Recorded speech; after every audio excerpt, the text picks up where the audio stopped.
Government books के हाल काफी बुरे हैं। ट्रेजरी के आंकड़ों के मुताबिक मार्च तक पिछले 9 महीनों में डेफिसिट $5.04 बिलियन का है, यानी दिसंबर फाइनेंशियल अपडेट में जो अनुमान लगाया गया था उससे $619 मिलियन ज्यादा डेफिसिट रिकॉर्ड हुआ है। ऐसा इसलिए क्योंकि टैक्स रेवेन्यू कम हुआ है। कोर टैक्स रेवेन्यू $88.5 बिलियन का है, जो कि अनुमान से $1.2 बिलियन कम है। कम कॉर्पोरेट और जीएसटी रेवेन्यू के कारण से को टैक्स रेवेन्यू गिरा है।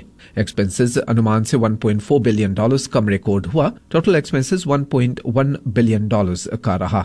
नेट डेट यानी कि कर्ज कुछ कम $173.7 बिलियन रिकॉर्ड हुआ, यानी कि जीडीपी के मुकाबले 42.9% रिकॉर्ड हुआ है।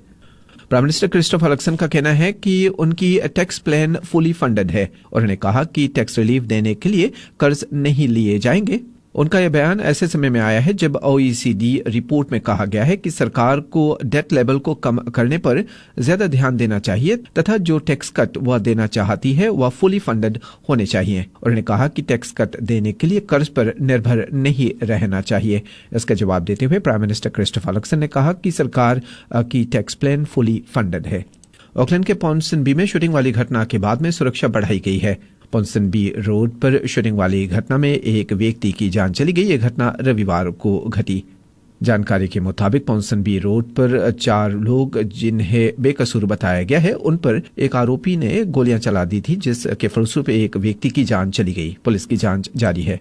देश में सभी ड्रग्स को लीगलाइज कर देने के संबंध में एक ओपन लेटर सरकार के पास में लिखा गया है। हार्म रिडक्शन कोalition OTROA ने प्राइम मिनिस्टर के पास खत लिखकर उनसे ड्रग प्रोहिबिशन को खत्म करने और सभी ड्रग्स को देश में लीगलाइज करने की मांग की है। 155 एक्सपर्ट्स जो कि ड्रग पॉलिसी और क्रिमिनोलॉजी संबंध रखते हैं तथा प्रोफेसर्स, एकेडमिक्स, रिसर्चर्स, क्लिनिशियंस और हेल्थ प्रोफेशनल्स ने इस खत पर सिग्नेचर किया है।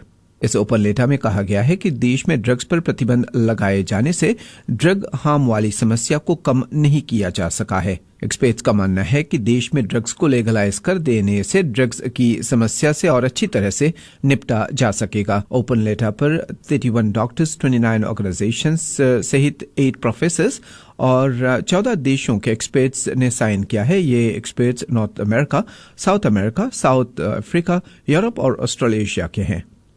Prime minister Christopher Luxon corrections minister mark Mitchell के बचाव में आगे आए हैं। कल मीडिया कॉन्फ्रेंस के दौरान कितने खाट करेक्शंस विभाग में उपलब्ध कराए जाएंगे, इसके नंबर्स में मिक्सअप हो जाने के बाद में करेक्शंस मिनिस्टर मार्क मिचेल की निंदा की जा रही है। प्राइम मिनिस्टर क्रिस्टोफर लक्सन ने माना है कि नंबर्स मिक्सअप हुए थे। करेक्शंस विभाग के लिए अगले 4 सालों के अंदर $1.9 बिलियन के इन्वेस्टमेंट की घोषणा की गई है। इसमें वाइकेरिया प्रिजन में 810 और कैदियों को रखने की व्यवस्था की जाएगी।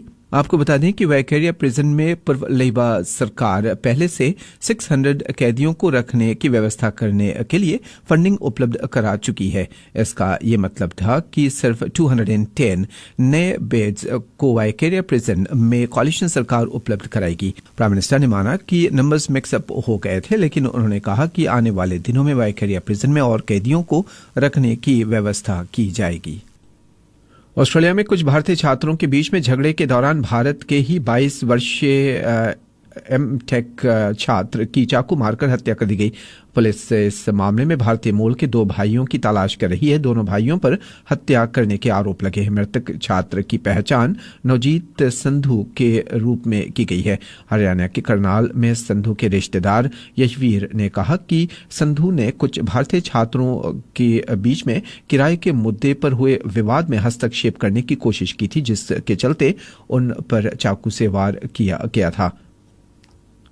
इजरायल की सेना ने रफा पर एयर स्ट्राइक कर दी है। वहां के लोगों की ओर से खुद ये बात कही गई है। हालांकि इजरायल की ओर से इस पर तत्काल कोई टिप्पणी नहीं की गई है। इस अटैक से पहले इजरायली सेना ने हजारों फिलिस्तीनियों से कहा था कि वे दक्षिणी गाजा शहर रफा को खाली कर दें।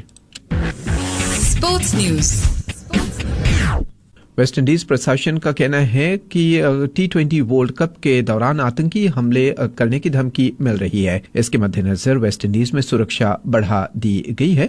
गौरतलब है कि वेस्ट इंडीज और यूएस में इस साल T20 वर्ल्ड कप खेला जाना है।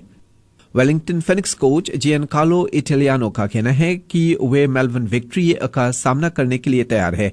उन्होंने कहा कि वे जानते हैं कि मेलबर्न विक्ट्री के ग्राउंड AAMI पार्क में उनका विनिंग रिकॉर्ड अच्छा नहीं रहा है। अंतिम बार वेलिंगटन फिनिक्स ने वहां 2017 में जीत दर्ज की थी और तब से 20 मैचेस वहां पर खेले गए हैं। सभी में वेलिंगटन फिनिक्स को हार का सामना करना पड़ा है। मेलबर्न विक्ट्री के लिए बुरी खबर यह है कि मिडफील्डर ज़िनेदीन मैककेक 2 मैचेस नहीं खेलेंगे। मैककेक को मेलबर्न सिटी के साथ मैच में रेड कार्ड दिया गया था और उन्हें अब 2 मैचों के लिए सस्पेंड किया गया है। वेलिंगटन फिनिक्स और मेलबर्न विक्ट्री के बीच में सेमीफाइनल मैच रविवार की शाम 6 बजे से AAMI स्टेडियम में खेला जाना है। क्रिस्टल पैलेस के हाथों 4-0 की हार के बाद में Manchester United manager Erik ten Hag पर दबाव बना हुआ है। यूनाइटेड टीम में कई खिलाड़ी इंजर्ड है। मिडफील्डर कैसेमिरो को सेंटर बैक पोजीशन पर खेलना पड़ा।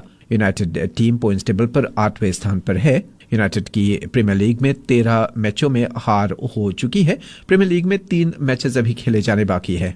फिजी में इस साल गिरमिट गोल्फ टूर्नामेंट का आयोजन किया जा रहा है। 36 होल टूर्नामेंट इसी शनिवार और रविवार को फिजी गोल्फ क्लब में खेला जाना है। इस टूर्नामेंट की ओर एक्स्ट्रा सुपरमार्केट ने $15,000 का स्पॉन्सरशिप दिया है। टूर्नामेंट का टोटल प्राइज मनी $28,000